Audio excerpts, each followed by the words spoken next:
The last Apache woman was put up for sale, until a silent rancher bought her and set her free. The town woke up uneasy that morning, though no one said it out loud. It was the kind of place where rumors move faster than horses, and by sunrise nearly everyone had heard the same strange news.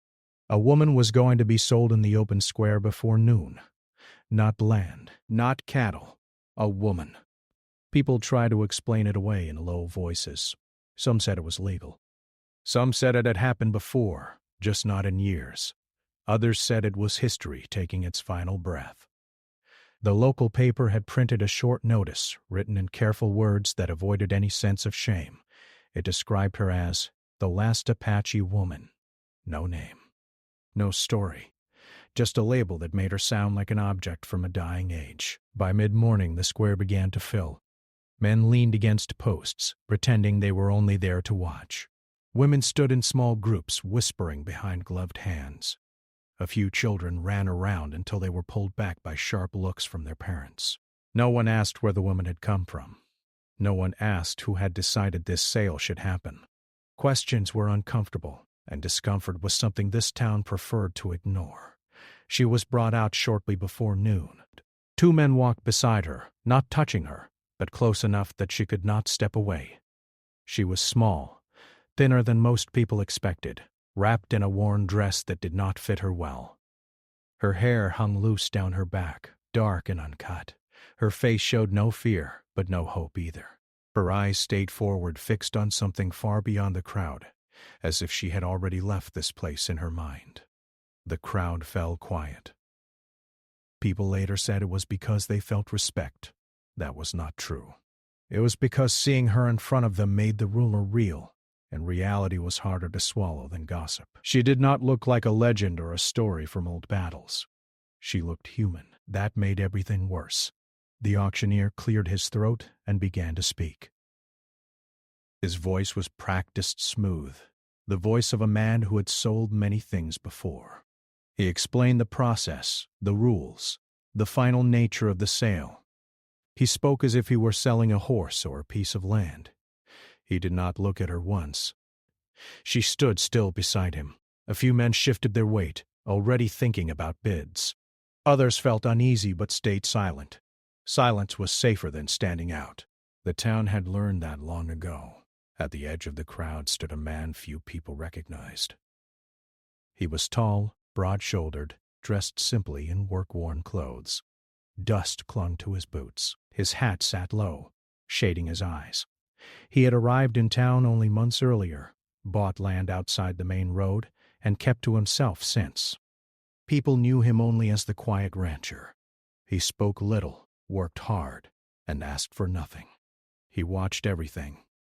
When the auctioneer described the woman again as the last of her kind, a small ripple passed through the crowd. Some nodded, satisfied by the drama of it. Others looked away.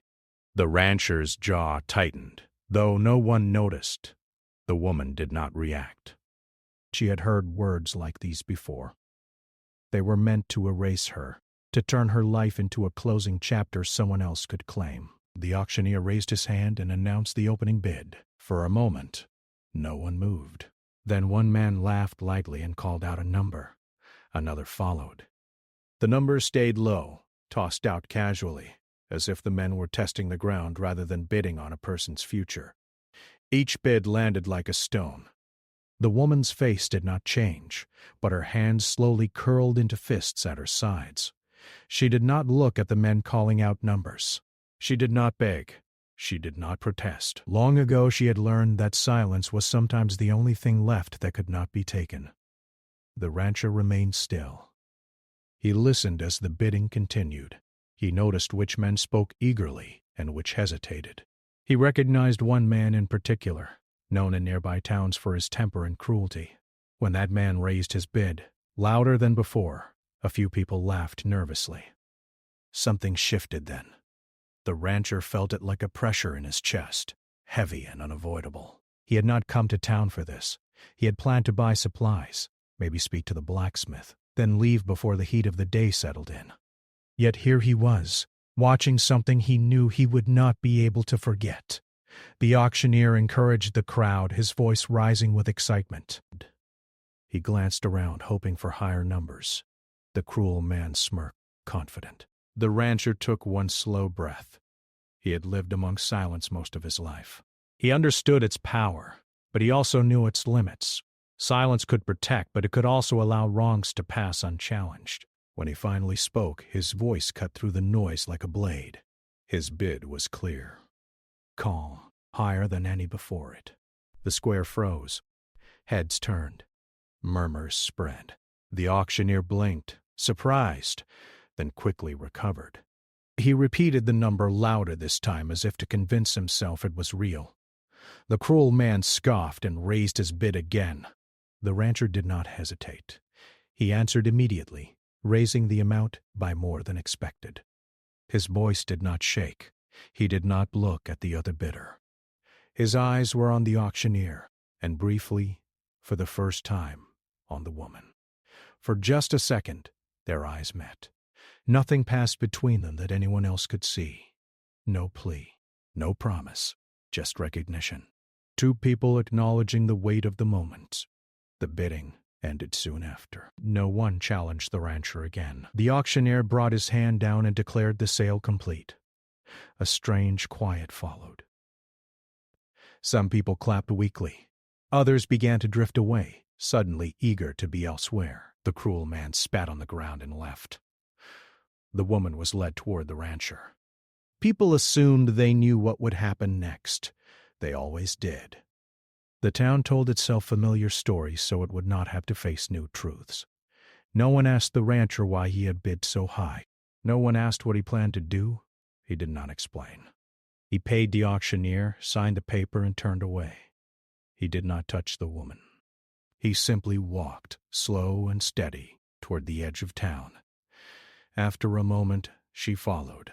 Behind him, the town returned to its usual noise. The sale became another story, already changing as it passed from mouth to mouth. But something had shifted, even if no one wanted to admit it. Because for the first time that day, the woman was no longer standing alone in the center of the square. The walk away from the town felt longer than it should have. The rancher moved at an even pace, neither fast nor slow, as if nothing unusual had happened. The woman followed a few steps behind him. No one told her to move. No one pulled her along. Still, she followed, because stopping had never been an option in her life before. People watched from doorways and windows. Some whispered. Some stared openly. A few shook their heads as if disappointed that the story had not ended the way they expected. The town had already decided who the woman was and what her future would look like. They had also decided who the rancher was, though they knew almost nothing about him. They assumed the worst because it was easier. At the edge of town, the rancher stopped beside his horse and wagon. He placed his supplies inside calmly, then stepped aside. He did not gesture. He did not speak. He simply waited.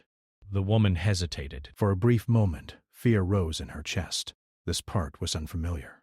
Orders usually came quickly. Silence like this felt dangerous, like the quiet before something bad. She looked at the wagon, then at the open road stretching beyond it. No one blocked her path.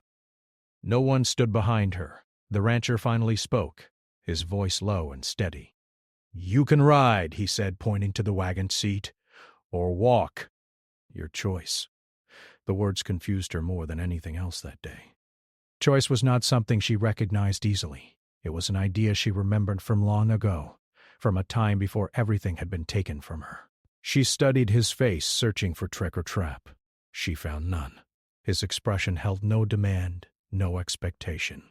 Slowly, carefully, she climbed onto the wagon seat. The rancher nodded once, as if acknowledging a simple decision, then climbed up beside her, leaving space between them.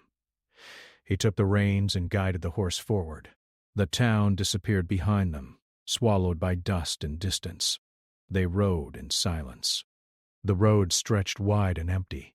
Wind brushed past them, carrying the smell of dry earth and grass. The woman kept her hands folded in her lap, her eyes scanning the land.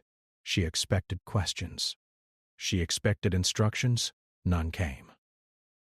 Minutes passed, then more. She had learned to measure danger by patterns. The longer the silence lasted, the more unsure she became. Finally, she spoke, her voice rough from disuse. "Where?" she asked.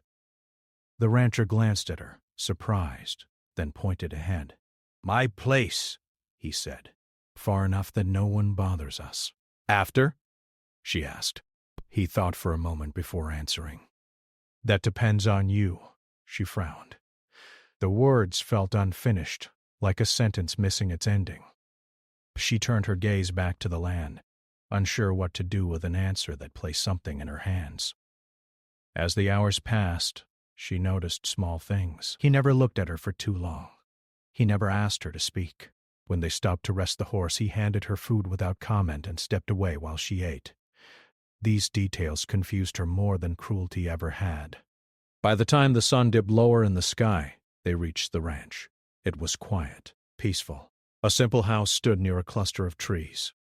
A smaller cabin sat a short distance away. Smoke rose gently from a chimney, proof that someone had prepared the place before arriving. The rancher brought the wagon to a stop. "This is yours," he said, nodding toward the smaller cabin. She stared at it, certain she had misunderstood. "For sleeping," he added. "If you want." Her breath caught. The words struck something deep inside her, something fragile and untested. She slid down from the wagon slowly, her legs stiff. The ground felt steady beneath her feet. He carried supplies to the cabin door and set them down. Inside there was a bed with clean blankets, a small table, water, and food. Clothing folded neatly, everything simple. "Everything ready?" He placed a folded paper on the table. "Tomorrow," he said. "I'll explain." She watched him step back, then turn and walk away toward the main house. He did not lock the door. He did not look back. Night fell gently. Inside the cabin, the woman sat on the edge of the bed, her hands trembling. She waited for something to happen, for footsteps, for voices, for the sound of a door opening without permission. Nothing came. Sleep did not arrive easily. When it did, it came in short pieces, broken by old memories and new fears. Each time she woke, she listened. Each time she heard only the quiet sounds of night. Morning arrived with pale light through the window. A knock came at the door. Soft, respectful. She opened it carefully. The rancher stood outside holding a cup of warm drink. He offered it without stepping inside. "I made this," he said. "You don't have to take it." She took it. They sat outside a few steps apart, the space between them filled with cautious calm. Birds moved through the trees. The land felt wide and open. The rancher cleared his throat. "I didn't buy you to keep you," he said plainly. "I bought you so no one else could." Her hands tightened around the cup. "You're free," he continued. "No one here owns you. Not me. Not anyone." She stared at him, trying to understand the words. Freedom felt like a language she had forgotten how to speak. He reached into his pocket and pulled out the folded paper. He placed it on the ground between them. "That paper says you're not bound to me. You can leave today, or tomorrow, or never. Your choice." Silence followed. Her mind raced. Leaving meant facing a world that had already decided she did not belong.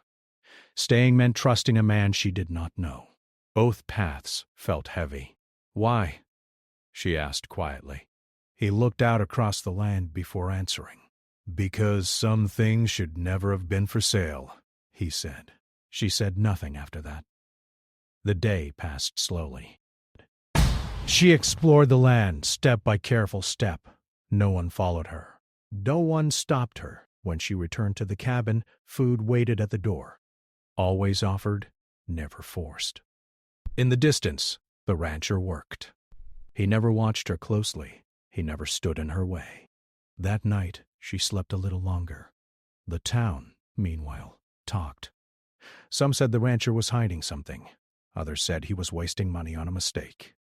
A few said nothing at all, uneasy with a story that refused to end the way it was supposed to. But far from their voices, something fragile was forming. Not trust yet, not peace. Just the first quiet understanding that the bid had not been the end of her story. The days that followed were slow, almost unreal. The woman woke each morning unsure of what was expected of her, and each morning she found that nothing was demanded. The rancher kept to his routines, rising early, working the land, caring for the animals. He never called for her. He never ordered her to help. He simply let the days unfold. At first, she stayed close to the cabin. Habit told her that safety came from staying small and unseen. She spent hours sitting by the doorway listening to the wind move through the grass. Every sound made her alert. Every silence felt uncertain. The rancher respected the distance. When he passed by, he nodded once and kept moving. When he left food or water, he did so quietly, setting it down and stepping away before she appeared. He treated her presence as something fragile, something that could break if handled the wrong way. Time moved differently there. One afternoon she noticed one of the horses had wandered near the cabin fence. It stood calmly, its head lowered, watching her with curious eyes. She hesitated, then took a step closer. The horse did not pull away. Slowly, she reached out and brushed her fingers against its neck. The simple act made her breath catch. It had been a long time since she touched something living without fear. The horse accepted her presence easily, as if it sensed her caution.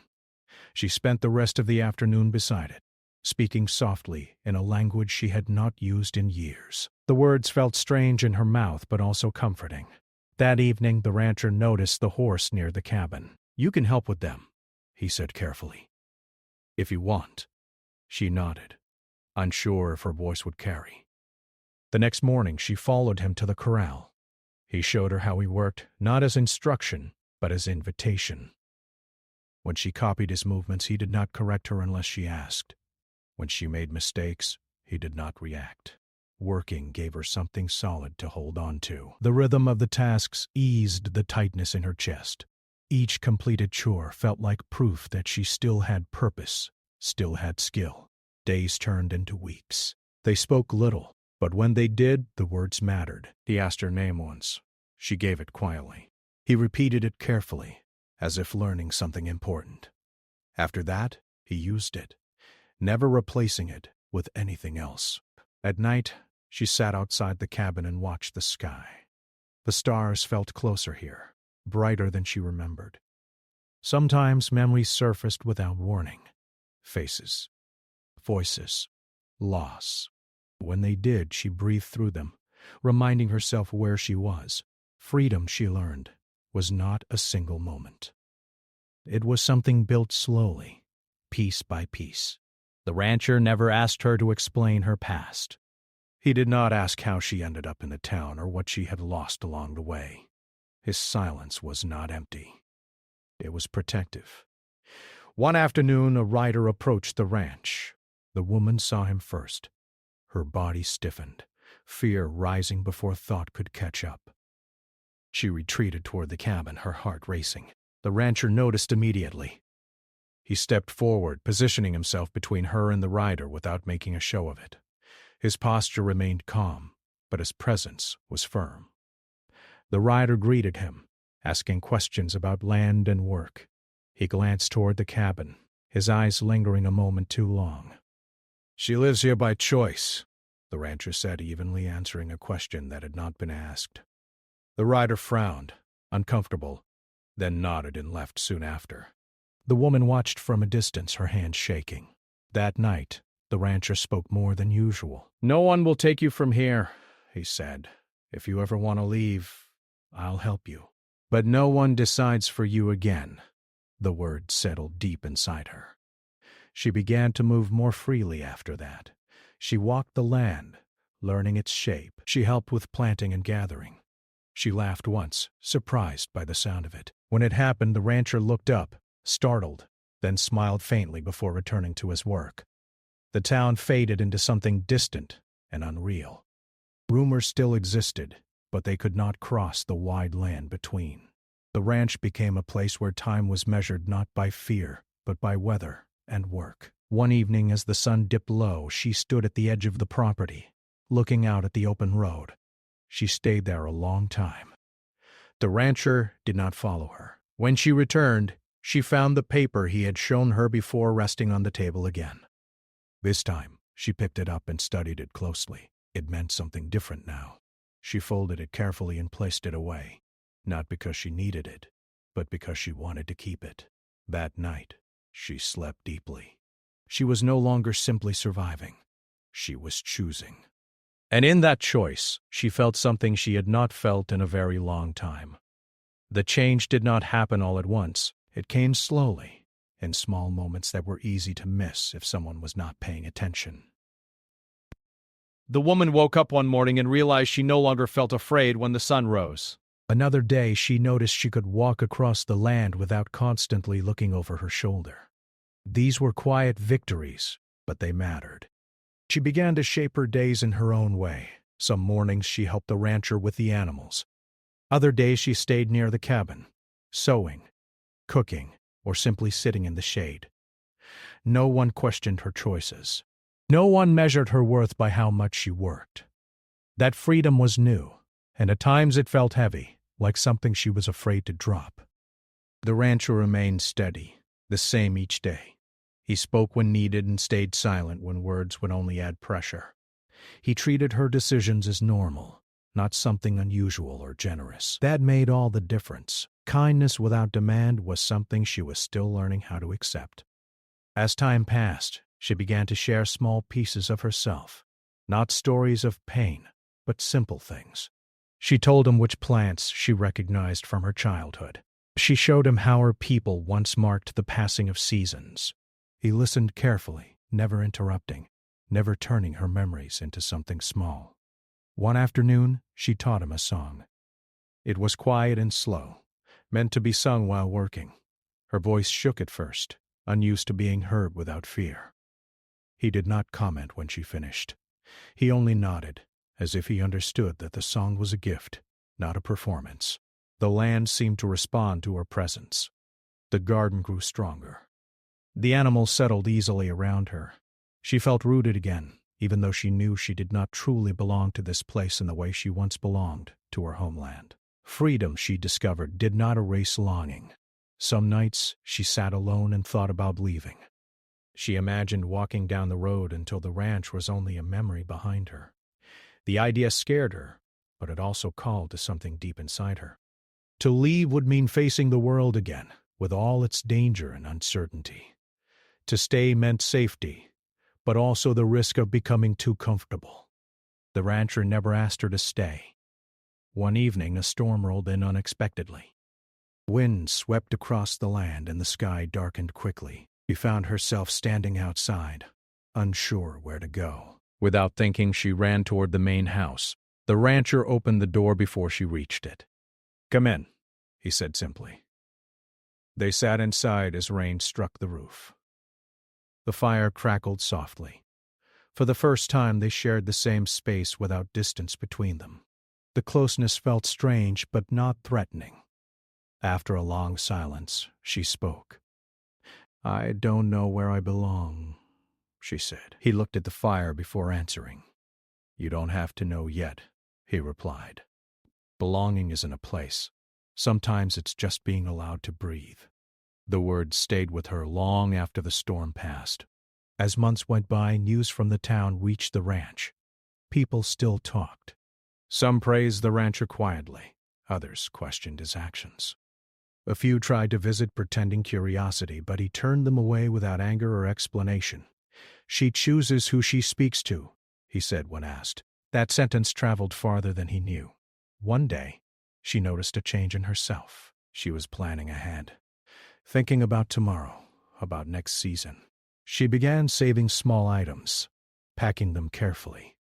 Not because she was ready to leave, but because she wanted the option to be real. She finally told the rancher what she was doing. He listened, then nodded. "When you go," he said, "you won't go empty-handed." She studied his face. "And if I don't?" she asked. "Then you stay," he said, "because you want to. Not because you're afraid." The choice rested where it belonged. As summer faded into cooler days, she walked to the edge of the land again. This time she stayed longer. The road stretched ahead, quiet and open. She felt the pull of movement, of reclaiming her story beyond these borders. When she returned, she spoke with certainty.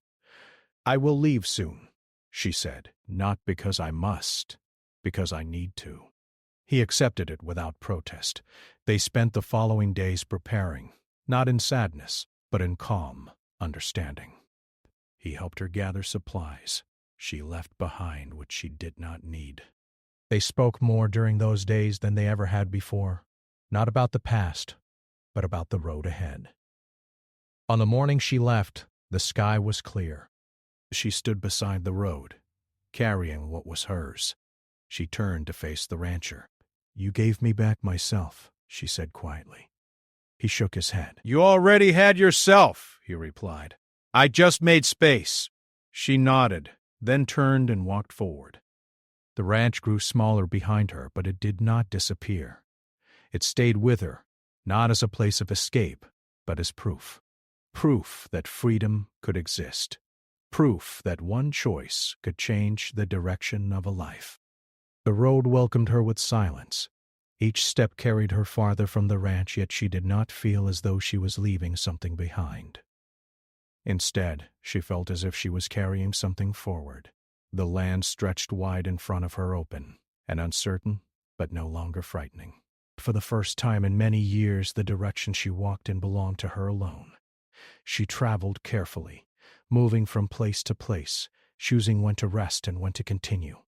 Sometimes she stayed near small settlements, offering help in exchange for food or shelter. Other times she avoided people altogether, finding comfort in the quiet spaces between towns. She trusted her instincts now. They had not failed her yet. People she met along the way noticed something different about her. She did not lower her eyes. She spoke when she wished, and stayed silent when she did not. Some tried to ask questions about her past, but she learned to smile and redirect the conversation. Her story was hers, and she no longer felt the need to explain it. As weeks turned into months, the world began to feel larger again. She relearned how to navigate it, not as someone being pushed along, but as someone choosing each step. She remembered old knowledge her elders once taught her: how to read the sky, how to listen to the land, how to sense danger before it arrived. Those lessons returned to her when she needed them most. In one place she found others who spoke fragments of her language. They were not from her people exactly, but they understood her way of seeing the world. She stayed with them for a time, sharing stories, trading skills, and learning new ones. For the first time since her loss, she felt something close to community. She did not stay forever. Movement had become part of her healing. Staying was a choice, but so was leaving. She honored both. Far away, the rancher continued his life much as before. He rose early, worked the land, and spoke little. When people asked about the woman, he gave no details. He did not tell his story because it was no longer his to tell. The town eventually moved on. New rumors replaced old ones. The auction became a footnote, a strange event that people half remembered and rarely discussed. Official records listed it as a transaction, nothing more. Paper could not record intention, nor could it explain mercy. Years later, a traveler passed through the area and heard a different version of the story. One told in low voices, shared carefully. It spoke of a woman who had been labeled as the last of her people, and of a man who refused to believe that anyone could be reduced to a title. The details shifted with each telling, but the heart of the story remained. The woman herself became something like a quiet legend. Not famous, not celebrated, but remembered by those who crossed her path. She was known as someone who listened deeply, who helped when she could, and who walked on when it was time. She carried dignity like a shield, not loud or sharp, but strong.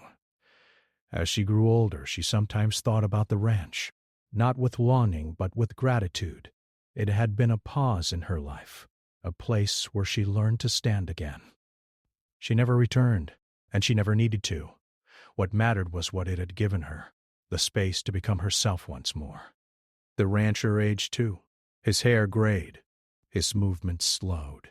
Yet his values remained unchanged. He never spoke of that day in the town square, but when he heard others speak carelessly about power or ownership, his expression hardened. He had seen what one quiet decision could undo. When he passed away, neighbors sorted through his belongings.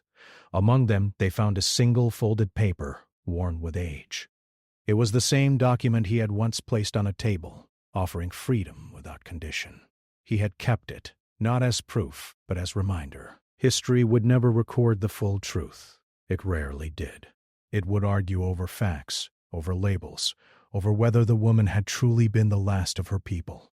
But those arguments missed the point. What mattered was that, in a time when cruelty was accepted as normal, one person chose something different. He did not seek praise. He did not expect gratitude. He simply refused to take part in a wrong. And what mattered even more was that a woman, once stripped of everything, reclaimed her life, one decision at a time. She was not saved. She saved herself, given the space to do so. Long after both were gone, the land remained. The road remained, and so did the quiet truth, carried not in records or monuments, but in the simple understanding passed from one person to another. Freedom is not something that can be sold.